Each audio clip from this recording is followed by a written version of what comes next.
It was a sunny Saturday afternoon in the heart of Willow Creek, a quiet suburban neighborhood known for its tree-lined streets and friendly faces. The air smelled fresh, carrying hints of blooming flowers from nearby gardens. Birds chirped cheerfully as people went about their day, walking dogs, jogging along sidewalks, or enjoying picnics under shaded park benches. Marcus Johnson, a bright 16-year-old with dreams bigger than the sky, sat on one of those benches near Willow Park.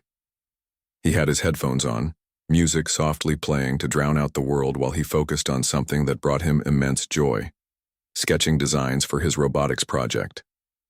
Marcus loved building things, especially robots. His room at home was like a mini workshop filled with wires, motors, and half-finished creations. Today, though, he wasn't tinkering with tools. He was lost in thought, scribbling ideas into a worn-out notebook. The bench where Marcus sat wasn't anything special.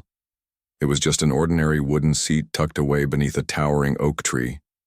But for Marcus, it was perfect. It gave him space to think without distractions. Around him, kids played tag, couples strolled hand in hand, and families unpacked picnic baskets. Everything seemed peaceful. Yet, unbeknownst to Marcus, trouble was brewing across the street. Karen Whitmore, a middle-aged woman with neatly styled blonde hair and designer sunglasses perched on her nose, walked her golden retriever down the sidewalk opposite the park. Karen liked order. She prided herself on keeping her life and her neighborhood just so. To her, Willow Creek was supposed to feel safe, predictable, and familiar, and usually it did. But today something caught her eye that made her pause. Across the street, she spotted Marcus sitting alone on the bench. At first glance, there didn't seem to be anything unusual about him. He wore a simple hoodie, jeans, and sneakers. His head was bent over his notebook, pencil moving steadily across the page. But to Karen, something about him felt off. Maybe it was the color of his skin. Maybe it was the fact that he wasn't playing sports or chatting with friends like most teenagers might do in a park. Or maybe it was just the nagging voice inside her head, telling her to question why he was there. Karen stopped walking and stared for a moment longer. Her dog tugged at its leash, eager to keep moving, but she ignored it. Instead, she pulled out her phone. With trembling fingers, she dialed 911. As the call connected, her voice dropped to a whisper, careful not to draw attention. "Hi, yes," she began hesitantly, glancing around to make sure no one was watching her. "I'm calling because there's a suspicious black teenager sitting by himself near the park. He's just loitering." The word loitering rolled off her tongue awkwardly, as if she wasn't entirely sure what it meant. Still, she pressed on. "He looks out of place," she added quickly, trying to sound confident. "I don't know what he's doing here, but it doesn't seem right." On the other end of the line, the dispatcher asked for more details. Where exactly was this happening? What was the teen wearing? Did Karen see any weapons? She answered each question nervously, painting a picture of danger where none existed. All the while, Marcus remained blissfully unaware of the storm brewing over him. As Karen hung up, guilt flickered briefly in her chest. Was she overreacting? Should she have approached the boy instead of jumping straight to calling the police? These thoughts crossed her mind, but only fleetingly. After all, she told herself, better safe than sorry. Besides, if the kid really was innocent, then surely the police would figure that out soon enough. Back at the park, Marcus flipped to a new page in his notebook, sketching furiously as inspiration struck. He imagined how his robot could move, how it could solve problems, how it could change lives. For him, these moments of creativity were sacred. They reminded him of who he was, a dreamer, a builder, someone destined for greatness. Little did he know, those dreams were about to collide with harsh reality.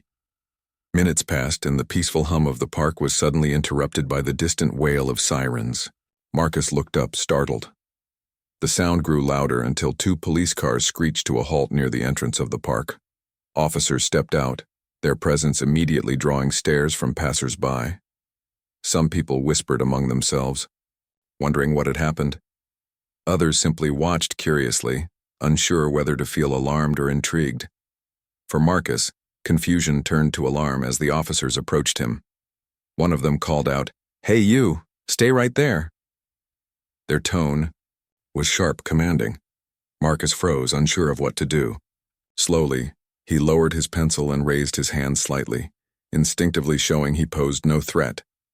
His heart raced as adrenaline surged through his body. What was going on? Why were they coming toward him? By now a small crowd had gathered, murmuring and pointing. A mother clutching her child's hand shot Marcus a wary glance before hurrying away. Another man shook his head disapprovingly, muttering something under his breath.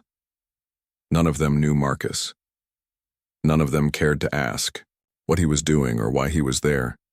To them, he was just another face in the growing spectacle. As the officers closed in, Marcus tried to explain. "I'm just drawing," he said, holding up his notebook for them to see. His voice trembled, betraying his fear. Inside, he couldn't help but wonder, would they believe him? Would anyone? And somewhere across town, Andrea Johnson, Marcus's mother and a force to be reckoned with, was already receiving a frantic call from her younger daughter. "Mom, you need to get here now," the girl cried. "They've got Marcus at the park and it looks bad." Little did Karen Whitmore, or anyone else, know this seemingly ordinary Saturday afternoon was about to take a turn nobody could have predicted. The tension in the air was palpable as the two police officers approached Marcus. One of them, a tall man with a stern expression, barked out commands while the other scanned the area, his hand resting on the holster of his gun. The once peaceful park now felt like a scene from a movie, chaotic, surreal, and charged with unease. Marcus sat frozen on the bench, his notebook clutched tightly in his hands. His headphones were still dangling around his neck, but the music had long faded into silence, replaced by the pounding of his heart. "Stand up," the first officer demanded, his voice cutting through the murmurs of the growing crowd. Marcus hesitated for a split second before doing as he was told.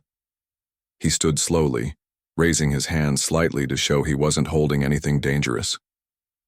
"What are you doing here?" the officer asked sharply, his eyes narrowing as he studied Marcus's face.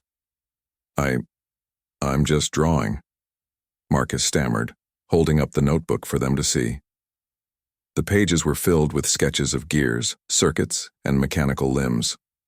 All part of the design for his robotics project. But to the officers, it looked like nothing more than scribbles.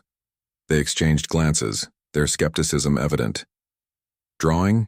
Here?" the second officer chimed in, his tone dripping with disbelief. "Why aren't you at home or with your friends? What's your name?" "Marcus Johnson," he replied quickly, trying to keep his voice steady despite the knot forming in his stomach. "I live on Maple Street. I swear I'm not doing anything wrong."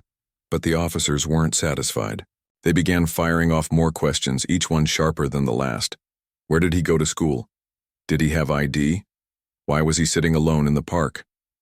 Marcus answered as best he could, but with every response he felt the weight of suspicion pressing down on him. People gathered closer, some filming the scene on their phones, others whispering among themselves. A few kids who had been playing tag nearby stopped mid-game, staring wide-eyed at the unfolding drama. Just as things seemed to be spiraling out of control, the sound of screeching tires pierced the air. Everyone turned toward the entrance of the park, where a sleek black sedan came to an abrupt halt. The car door swung open, and out stepped Andrea Johnson, Marcus's mother. She moved with purpose, her heels clicking against the pavement as she strode toward the group. Her sharp suit and commanding presence immediately drew attention. Even the officers paused mid-question, taken aback by her sudden arrival. Andrea's expression was calm, but there was steel behind her eyes, a quiet intensity that made people sit up and take notice. She glanced at Marcus first, checking him, over with a quick sweep of her gaze. When she saw the fear etched on his face, her jaw tightened ever so slightly. Then she turned her attention to the officers. "What is going on here?" she demanded, her voice clear and authoritative. It wasn't shouted, but it carried enough force to silence everyone within earshot. The officers blinked, momentarily thrown off balance by her demeanor.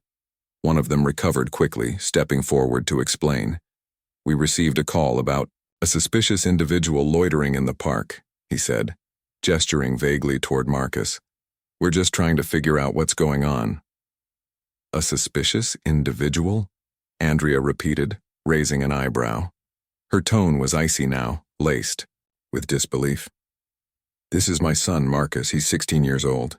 Are you telling me that sitting in a public park and drawing makes him suspicious? The officer shifted uncomfortably under her piercing stare. Ma'am, we're following protocol. Protocol? Andrea interrupted, her voice rising, slightly. She took a step closer, her presence dominating the space. Let me tell you something about protocol. You don't handcuff a child because someone decided they didn't look right. You don't interrogate a teenager for doing something as harmless as sketching in a notebook. And you certainly don't treat him like a criminal without evidence. Now the crowd had grown larger, drawn in by the confrontation. Phones were held aloft, capturing every word. Some onlookers nodded in agreement with Andrea, while others simply watched, unsure of what to think. Across the street, Karen Whitmore, the woman who had made the 911 call, stood frozen, her dog tugging impatiently at its leash. She had expected the police to handle the situation quietly, maybe give the boy a warning and send him on his way. This was something else entirely. Andrea turned her attention to Marcus, placing a reassuring hand on his shoulder.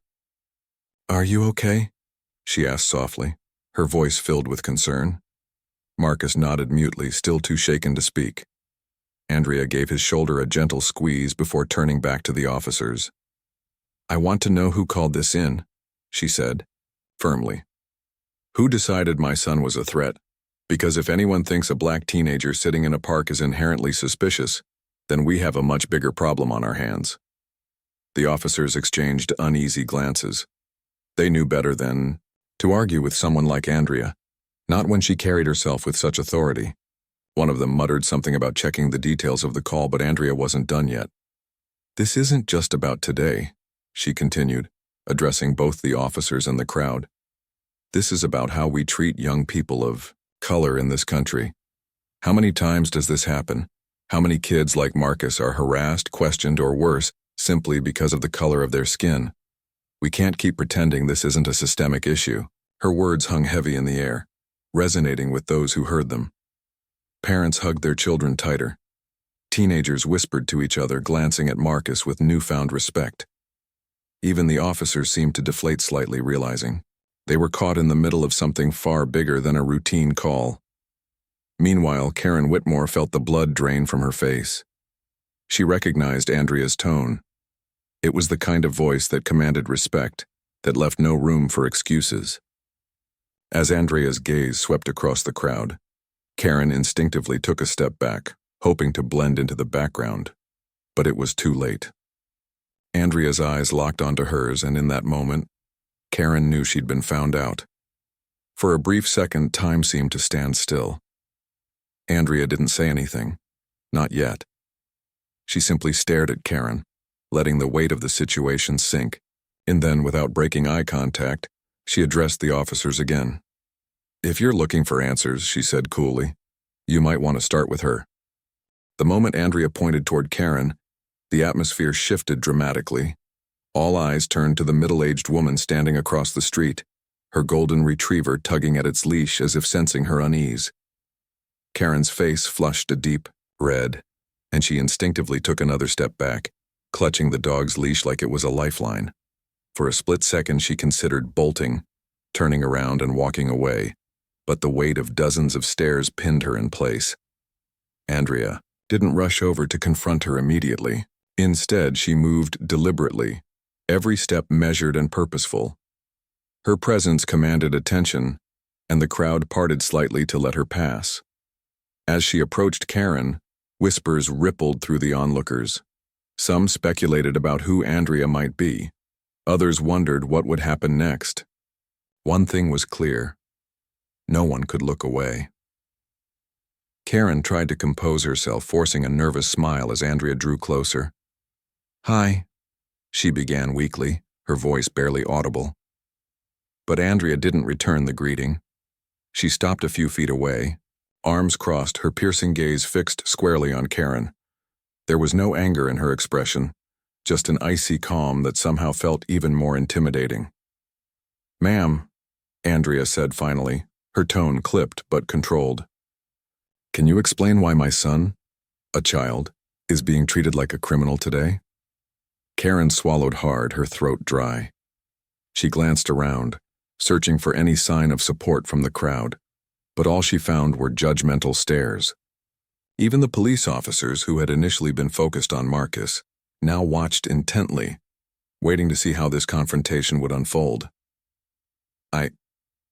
I didn't mean anything by it, Karen stammered, fumbling for words. He looked out of place. Out of place? Andrea repeated slowly as though testing the phrase on her tongue. Her brow furrowed slightly, and when she spoke again, her voice carried a quiet fury. What exactly made him look out of place? Was it because he was sitting quietly and drawing, or was it because he's black? The question hit like a thunderclap, silencing everyone within earshot. Karen opened her mouth to respond, but quickly closed it again, realizing there was no good answer. She had walked into the situation thinking she was doing the right thing, protecting her neighborhood from some vague, undefined threat. Now, faced with Andrea's unyielding scrutiny, she realized how flimsy her reasoning truly was. He wasn't doing anything wrong, Andrea continued, her voice rising slightly. He's a brilliant kid, an honor roll student who spends his free time designing robots. And yet here we are because someone decided his existence alone was suspicious. Karen winced at the accusation, her grip tightening on the leash. I'm sorry, she muttered lamely. I thought I was being cautious. Cautious? Andrea interrupted, taking a step closer. Her calm demeanor cracked ever so slightly, revealing the storm beneath. Let me tell you something about caution. Caution doesn't involve calling the police on a child simply because he doesn't fit your idea of normal. What you did wasn't cautious. It was reckless. And worse, it was rooted in prejudice. Word hung in the air, sharp and undeniable. Prejudice. It wasn't shouted or screamed, but Andrea's delivery left no room for misinterpretation. Karen flinched visibly, her shoulders slumping under the weight of Andrea's words. For the first time, she seemed to grasp the gravity of her actions, not just the immediate consequences, but the larger implications of what she had done. As the confrontation unfolded, Marcus stood nearby, watching silently. His initial fear had given way to a mix of emotions, relief that his mother was here, frustration at being put in this position, and a growing sense of empowerment as he saw Andrea take charge. He glanced at the crowd, noticing how their expressions had shifted. Some people looked angry, at Karen, at the system, at the world, but many more looked reflective, as if they were seeing this kind of injustice for the first time. One woman in the crowd stepped forward hesitantly, holding up her phone. Excuse me, ma'am, she said, addressing Andrea. Can I ask who you are? Are you part of law enforcement? Andrea hesitated for a moment before responding. She hadn't planned to reveal her identity publicly, but given the circumstances it felt necessary. With a deep breath, she reached into her pocket and pulled out her badge, holding it up for everyone to see. The murmurs in the crowd grew louder, as people craned their necks to get a better look. My name is Andrea Johnson, she announced, her voice steady and confident. I'm the newly appointed chief of the Federal Bureau of Investigation. The revelation sent shockwaves through the gathering. Gasps erupted, and phones were raised higher as people scrambled to capture the moment. Even the police officers exchanged stunned glances, clearly recognizing the significance of having the FBI chief standing before them. Karen, meanwhile, looked as though she might faint. Her knees wobbled, and she reached out to steady herself against a nearby lamppost. You're with the FBI? Karen croaked, her voice trembling. I didn't know. No, you didn't, Andrea replied coolly. And that's exactly the point. If you had taken a moment to approach Marcus instead of jumping straight to calling the authorities, you would have seen that he's just a kid, a smart, talented kid who deserves to feel safe in his own community. Instead, you chose fear over curiosity, assumption over understanding. And now, thanks to your actions, my son is standing here humiliated, surrounded by strangers who think he's done something wrong. Karen's eyes welled with tears, though, whether from guilt or panic was unclear. She opened her mouth to apologize again, but Andrea held up a hand, cutting her off. "Save your apologies," she said firmly. "This isn't about me or Marcus anymore. This is about accountability. Calling the police on someone based on their race isn't just wrong, it's dangerous. It perpetuates stereotypes, reinforces biases, and puts innocent lives at risk. So yes, I'll be filing a formal complaint about this incident, and trust me, when the FBI gets involved, people tend to listen." The crowd erupted into murmurs once more, some nodding in agreement while others whispered nervously about what might happen next. A few teenagers near Marcus gave him sympathetic smiles, while parents hugged their children tighter, perhaps imagining what it must feel like to watch your own child face such treatment. Karen, overwhelmed by shame and fear, could only stand there, clutching her dog's leash as if it were the only thing keeping her grounded. She had envisioned herself as a protector of her neighborhood, someone who kept things orderly and safe. Now she realized she had become something else entirely, a symbol of ignorance and prejudice. For Andrea, the confrontation wasn't just about vindicating Marcus. It was about sending a message. She turned back to the crowd, raising her voice so everyone could hear. "This kind of behavior has to stop," she declared. "We can't keep allowing fear and bias to dictate how we treat each other. Our communities deserve better. Our children deserve better." Her words resonated deeply, earning nods of approval from many in the audience. Cameras continued rolling, capturing every moment of this extraordinary scene. By the time Andrea finished speaking, the story had already begun spreading online, sparking conversations far beyond the confines of Willow Park. As the commotion died down and the crowd started dispersing, Andrea returned to Marcus, wrapping him in a tight embrace. "You're okay," she whispered, brushing a strand of hair from his forehead. "I've got you." Marcus nodded, clinging to her for a moment longer before pulling away. Though shaken, he couldn't help but feel a flicker of pride. Thanks. To his mom, this painful experience had transformed into something bigger, a chance to shine a light on injustice and inspire change. Little did he know, this was only the beginning. As the crowd began to disperse, the gravity of the situation settled over Willow Park like a heavy fog. Andrea stood with Marcus by her side, her arm protectively draped around his shoulders. Though the immediate confrontation was over, she knew there was still work to be done, justice to seek, lessons to teach, and conversations to spark. This wasn't just about one incident. It was about dismantling the systemic biases that allowed such moments to happen in the first place. Karen. Whitmore remained frozen in place, her face pale and her hands trembling as she clutched her dog's leash. The realization that she had crossed paths with someone as powerful as the FBI chief left her visibly shaken. Her earlier bravado had evaporated, replaced by a mixture of shame and fear. She glanced at Andrea, then at Marcus, before lowering, her gaze to the ground, unable to meet their eyes. Andrea turned her attention back to the officers who were now standing awkwardly nearby, unsure of how to proceed. They had been called to handle a routine complaint but found themselves caught in the middle of something far more complex. Andrea addressed them directly, her tone firm but not unkind. "Officers," she began, "I want a full report filed on this incident. Detail everything, the call, your response, and how my son was treated. I expect transparency and accountability." The officers nodded quickly, recognizing the authority in Andrea's voice. One of them pulled out a notepad and started jotting down notes while the other radioed for additional instructions. Andrea didn't stop there. She instructed them to include Karen's statement in the report, emphasizing that racial profiling would not be tolerated, not under her watch, and certainly not in a community meant to feel safe for everyone. With the officers occupied, Andrea turned her focus back to Karen. The woman looked utterly defeated, her earlier confidence shattered. Andrea took a deep breath, steeling herself for what came next.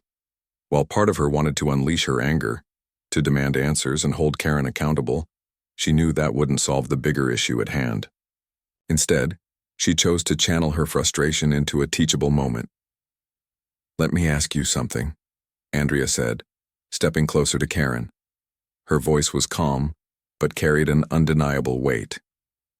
"When you saw my son sitting on that bench, what exactly made you think he was dangerous? Was it because he was black? Because if that's the case, then we need to have a serious conversation about why that thought even crossed your mind. Karen hesitated, her lips quivering as she struggled to form a coherent response. Tears welled up in her eyes, though whether they stemmed from guilt or embarrassment was unclear. Finally, she managed to choke out a reply. I don't know. I just thought he looked out of place. I didn't mean to cause trouble. Andrea's expression softened slightly, though her gaze remained piercing. That's the problem, isn't it? She said. You didn't stop to ask questions. You didn't take a moment to understand. Instead, you let assumptions guide your actions. And those assumptions, they're rooted in prejudice, whether you realize it or not. Karen flinched at the word, her grip tightening on the leash. Andrea continued, her voice steady and measured. Think about what could have happened today. What if these officers hadn't listened when Marcus tried to explain himself? What if things had escalated further? Calling the police on someone based solely on their race isn't just wrong, it's reckless. It puts lives at risk. The crowd, which had thinned but not disappeared entirely, murmured in agreement. Some people nodded, while others filmed the exchange, capturing every word. Social media was already ablaze with videos and photos of the confrontation, hashtags trending nationwide as news outlets picked up the story. For many, this was a stark reminder of the dangers faced by young people of color in everyday situations where they should feel safe, but often don't. Andrea paused, letting her words sink in before delivering her final blow. You called the police on my child today, she said, her tone icy but controlled. Let's see how you feel when federal agents come knocking on your door to investigate your conduct. The threat hung in the air, sharp and unyielding. Karen's knees buckled slightly, and she reached out to steady herself against the lamppost. She opened her mouth to apologize again, but Andrea stopped her with a raised hand. Save it, Andrea said firmly. Apologies won't fix this. What matters now is what you do moving forward. Will you learn from this, or will you continue making the same mistakes? For Karen, the answer wasn't clear, at least not yet. But Andrea's words lingered, cutting deeper than any punishment ever could. She realized, perhaps for the first time, the ripple effect of her actions. This wasn't just about Marcus or Andrea. It was about the countless others who had faced similar treatment, often without someone powerful enough to stand up for them. As Andrea wrapped up the confrontation, she turned to address the remaining bystanders. This isn't just about one woman or one boy, she said, raising her voice so everyone could hear. It's about all of us. We can't keep allowing fear and bias to dictate how we treat each other. Our communities deserve better. Our children deserve better. Her words resonated deeply, earning nods of approval from many in the audience. Parents hugged their kids tighter, vowing silently to teach them kindness and empathy. Teenagers whispered among themselves, inspired by Marcus's resilience and Andrea's strength. Even the officers seemed to reflect on their role in the incident, promising internally to approach future calls with greater care and understanding. Meanwhile, Marcus stood quietly beside his mother, feeling a mix of emotions. There was relief, knowing the ordeal was finally coming to an end. There was pride, seeing his mom stand up for him in such a powerful way. But there was also sadness, a lingering ache from being singled out and judged unfairly. He glanced at the crowd, noticing the looks of sympathy and admiration directed his way. For the first time, he allowed himself to feel hopeful. Maybe, just maybe, this painful experience could lead to something positive. As the sun dipped lower, in the sky casting long shadows across the park, Andrea ushered Marcus toward their car. Before leaving, she exchanged a few final words with the officers, ensuring they understood the importance of filing a thorough report. Then, with a protective arm around her son, she guided him away from the chaos and back toward safety. Behind them, Karen stood alone, her dog whimpering softly at her feet. She watched as Andrea and Marcus drove off, the sleek black sedan disappearing around the corner. For a moment she considered going home, but deep down, she knew running wouldn't solve anything. The world was watching now, and she would have, to face the consequences of her actions head-on. Back in the car, Andrea turned to Marcus, her expression softening as she met his gaze. "Are you okay?" she asked gently, brushing a strand of hair from his forehead. Marcus nodded, though his eyes betrayed the storm of emotions swirling inside him. "I'm proud of you," Andrea added, her voice filled with warmth. "You handled yourself with grace today, even in the face of ignorance. That takes courage." Marcus managed a small smile, leaning into his mom's embrace.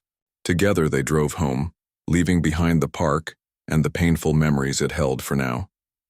But both knew this was only the beginning. The fight for justice, equality, and understanding was far from over. And thanks to Andrea's determination and Marcus's resilience, they were ready to take it on, one step at a time. The days following the incident at Willow Park were anything but quiet. News of the confrontation spread like wildfire, fueled by social media posts, local news coverage, and national headlines.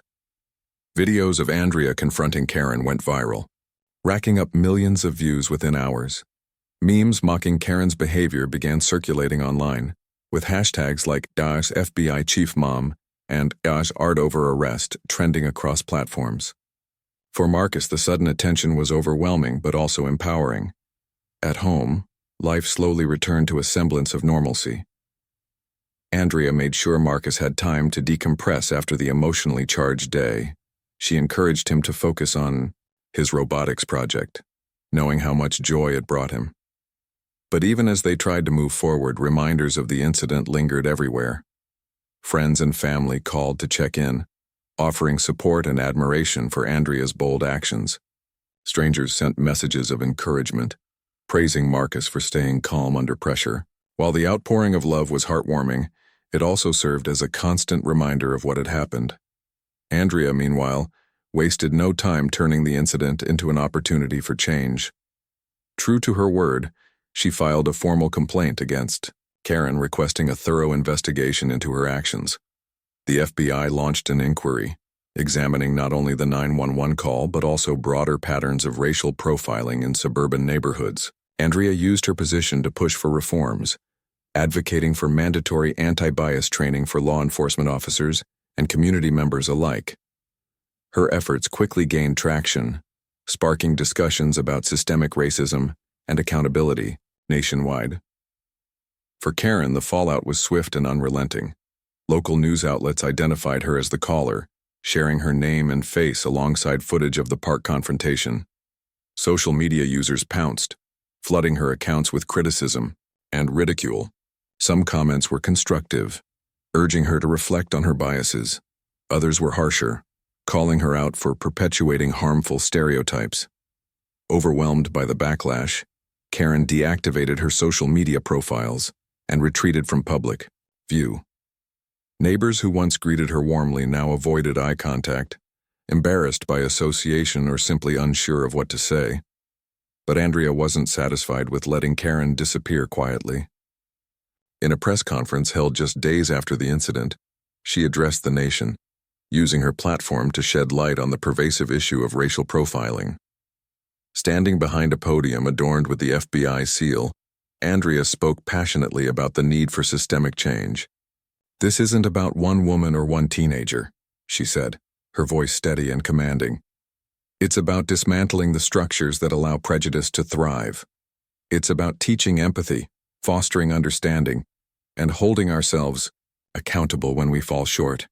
Her words resonated deeply, earning praise from activists, lawmakers, and ordinary citizens alike. Schools invited her to speak at assemblies, where students listened intently as she shared Marcus's story and urged them to challenge their own assumptions. Community organizations hosted workshops inspired by Andrea's call for reflection, encouraging participants to examine their biases and work toward inclusivity.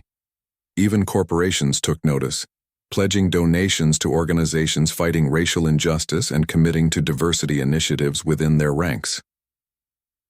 While Andrea worked tirelessly to drive change on a larger scale, Marcus found himself navigating a new reality.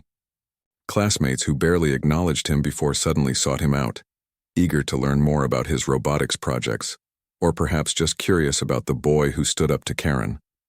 Teachers praised his resilience, inviting him to share his experiences during class discussions about race and equality. At first, Marcus felt uncomfortable being in the spotlight, worried that people saw him differently now. But over time, he embraced the opportunity to educate others, realizing his story could inspire meaningful conversations. One evening, as Marcus sat at the dining table sketching designs for his latest robot, Andrea joined him with 2 cups of hot cocoa. "How are you holding up?" she asked, sliding 1 cup toward him. Marcus paused, setting down his pencil and taking a sip before responding. "It's weird," he admitted, choosing his words carefully. "I mean, I'm glad people care, but sometimes it feels like they're more interested in the drama than actually understanding what happened." Andrea nodded thoughtfully, her expression softening. "That's understandable," she said. "People often gravitate toward sensational stories because they're easier to digest. But your experience is about so much more than that. It's about resilience, creativity, and standing strong in the face of adversity. Don't let anyone reduce it to something less." Marcus smiled faintly, appreciating his mom's wisdom. "Do you think things will get better?" he asked after a moment. "I mean really better." Andrea hesitated, considering the question.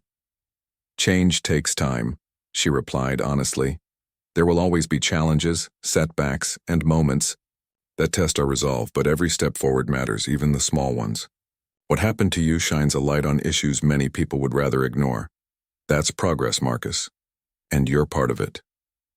Her words reassured him, filling him with a renewed sense of purpose. Over the next few weeks, Marcus decided to channel his energy into creating something positive, a way to turn his pain into inspiration. He poured countless hours into his robotics project, designing a machine capable of detecting microaggressions in real-time conversations. Dubbed Echo, the robot aimed to promote awareness by identifying subtle forms of bias and encouraging users to rethink their language. When Echo was finally complete, Marcus entered it into a regional STEM competition. His presentation wowed judges and attendees alike, earning him first place and a scholarship to a prestigious engineering program. As he accepted the award, he dedicated it to everyone who has ever been told they don't belong. The audience erupted into applause, moved by his courage and determination. Back in Willow Creek, Karen struggled to rebuild her life.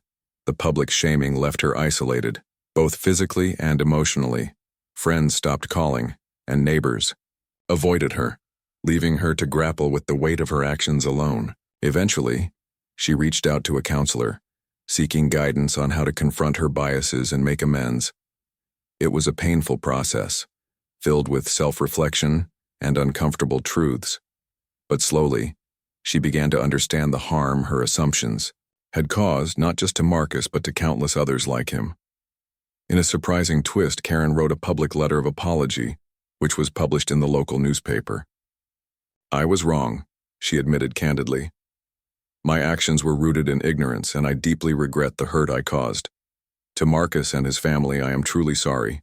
Moving forward, I vow to educate myself and do better, for my sake, for my community, and for future generations." The letter sparked mixed reactions. Some dismissed it as too little, too late, while others commended Karen for owning up to her mistakes. Andrea read it quietly one morning, her expression unreadable. When Marcus asked what she thought, she replied simply, "Apologies are important, but actions matter more. Time will tell if she means what she says." Despite the lingering scars, the incident ultimately became a catalyst for growth, not just for those directly involved, but for the entire community. Conversations about race, privilege, and accountability became commonplace, replacing the awkward silences that once dominated such topics. Schools implemented new curriculums focused on diversity and inclusion, while local leaders prioritized initiatives aimed at fostering unity. For Marcus and Andrea, the journey was far from over. They continued to advocate for justice, speaking at events, mentoring young innovators, and pushing for policy changes. Through it all, they remained steadfast in their belief that even in the face of adversity, hope and resilience could prevail. Together, They proved that one moment of injustice could spark a movement, and that sometimes the smallest voices carry the loudest truths. Months had passed since the day Marcus sat innocently on that park bench, sketching designs for his robotics project. What began as an ordinary afternoon had transformed into a pivotal moment, not just for him and his family, but for the entire community of Willow Creek. The ripple effects of Andrea's bold confrontation and Karen's public apology continued to shape conversations, policies, and attitudes across the nation. For Marcus, life was different now, not always easier, but undeniably richer in meaning. The STEM competition win had opened doors Marcus never imagined possible. His invention, Echo, gained national attention, earning features in tech magazines and interviews on morning talk shows. Reporters marveled at how a teenager could create something so innovative while navigating such personal challenges. But Marcus didn't let the praise go to his head.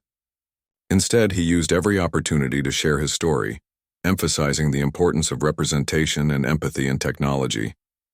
"I built Echo because I wanted people to think twice before making assumptions," he explained during one interview. "It's not about catching mistakes, it's about starting conversations." Andrea watched her son blossom with pride. She knew the journey hadn't been easy for him, but she also saw how much he had grown.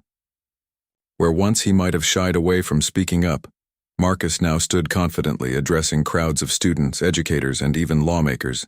He became a symbol of resilience, a reminder that young people can drive change when given the chance. Andrea often joked that Marcus was becoming more famous than she was, though anyone who saw them together knew their bond remained unshakable. In Willow Creek, the incident sparked lasting transformations. Schools introduced workshops on racial literacy, teaching students to recognize bias and celebrate diversity.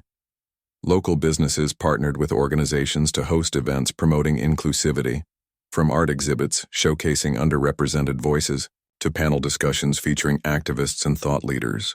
Even the police department underwent significant reforms, implementing mandatory training programs focused on de-escalation techniques and cultural sensitivity. Officers were encouraged to engage with residents in non-enforcement settings, attending block parties, volunteering at schools, and participating in community dialogues. Karen Whitmore, meanwhile, faced her own path to redemption. After publishing her letter of apology, she began attending counseling sessions regularly, determined to confront the prejudices she hadn't realized she held. At first, progress felt slow and painful. She struggled to reconcile her self-image as a good person with the reality of her actions. But over time, she started educating herself, reading books, watching documentaries, and listening to voices from marginalized communities. She joined local volunteer groups, working alongside people of all backgrounds to tackle issues like food, insecurity, and affordable housing. While some remained skeptical of her efforts, others acknowledged her willingness to grow. One crisp autumn afternoon, Karen found herself standing outside Willow Park, clutching a bouquet of flowers. She hesitated for a moment, unsure if this was the right thing to do. Finally, she approached Andrea and Marcus, who were sitting on the same bench where the incident had unfolded. They were reviewing designs for Marcus's next project, laughing softly as they debated ideas. "Hi," Karen said quietly, her voice trembling. Andrea looked up, her expression unreadable. Marcus turned his gaze toward her, curiosity flickering in his eyes. I brought these for you," Karen continued, holding out the flowers. "They're not much, but I wanted to say thank you. Not for what happened, obviously, but for showing me how much work I still need to do. I've been trying to learn to be better. I hope someday you'll see that." For a long moment, no one spoke. Then Andrea sighed, her shoulders relaxing, slightly. "Change doesn't happen overnight," she said finally, "but effort matters. Keep going."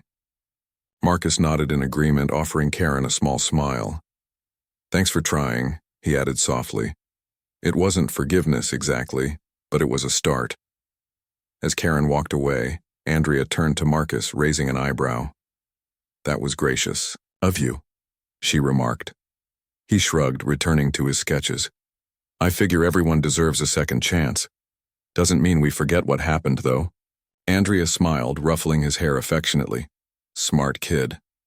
Life moved forward in its unpredictable way. Marcus continued to pursue his passion for robotics, dreaming of creating inventions that would make the world fairer and kinder.